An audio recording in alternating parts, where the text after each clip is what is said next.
Waheguru Ji Ka Khalsa, Waheguru Ji Ki Fateh. Welcome to this segment of Coach Gurbani's a-sabad-a-day.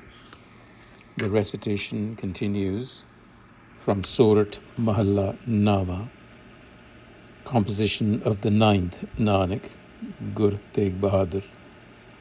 The recitation. Surat Mahalla Nama, जो नर दुख में दुख नहीं मानै, सुख स्नेह और भय नहीं जाकै, कंचन माटी मानै। रहाओ नह निंदया नह उस्तति, जाके लोभ मोह अभिमाना। हरक सोग तै रहे न्यारो, नाहे मान अभिमाना। आसा मनसा सगल त्यागै, जगते रहे निरासा। काम क्रोध जह परसै नाहिन, तह गट ब्रह्म निवासा। गुर कृपा जय नर को कीनी, तै एह जुगत पछानी। नानक लीन भयो गोबिंद स्यों, ज्यों पानी संग पानी। गुर कृपा जह नर को कीनी, तह एह जुगत पछानी। नानक लीन भयो गोबिंद स्यों, ज्यों पानी संग पानी। This sabad speaks about the exemplars, the ideal of spiritual maturity. Jo nar, that person, dukh mein dukh nahi manne, who does not register pain. Not that pain doesn't occur to such a person. And sukh sne arpe nahi jaake, and who feels no special attachment to pleasure nor fear. Kanchana mati mane, who sees gold and dust as the same.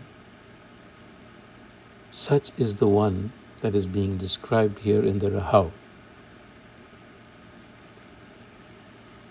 In a person who has matured spiritually, or the goal, the gurmukh, if you will, for that individual, pain and pleasure lose their hold. Fear and desire falls off, and the lure of material wealth is stripped of its power.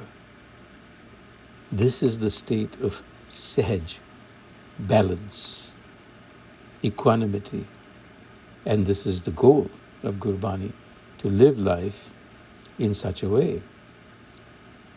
So it requires, if you recall, the verse is talking about sukh, dukh, kanchana mati, balancing opposites, joy and sorrow, honor and shame.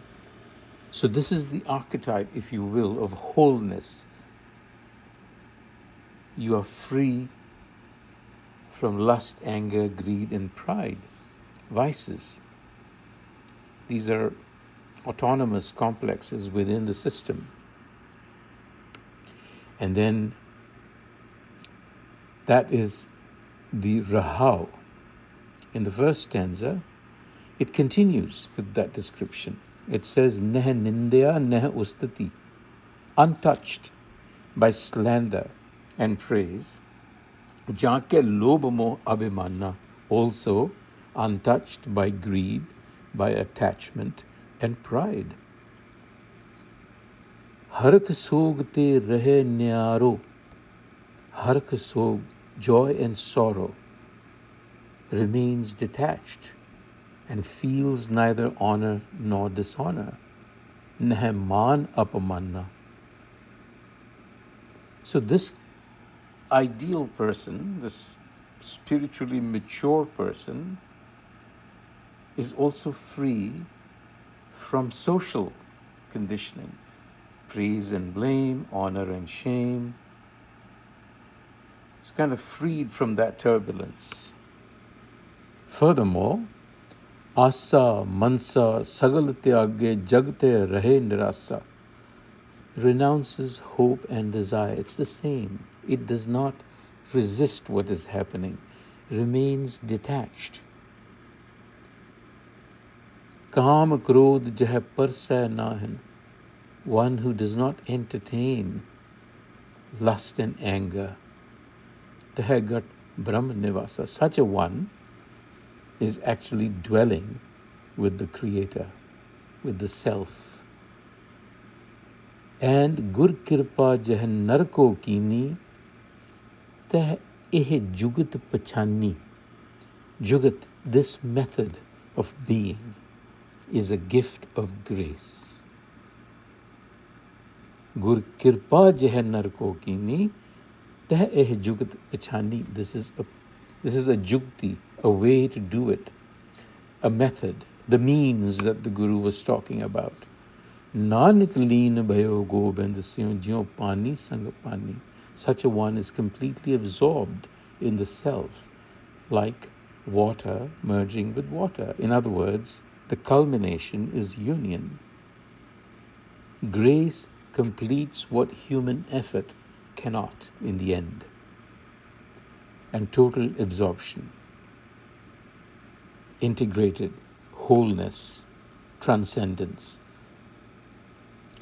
So you see, the Sabad has drawn a portrait of the ideal. Such a one is equanimous in the face of pleasure and pain, stoic. It's like a stoic indifference to externals, to stand outside the sway of chatter, praise, social validation, and turning one's attention inward. And that requires detachment from desire and ego. You see, you can't turn inward if you're being pulled outside. This is really decreation, if you will, emptying oneself so that the self can come and fill that space. Asa, mansa, sagal tyagi. So this is the embrace of life's dualities without resentment, accepting what comes wholly, fully. So this is the Sikhi ideal, the spiritual exemplar that Guru Tegh Bahadur has described for us. Vaheguru Ji Ka Khalsa, Vaheguru Ji Ki Fateh.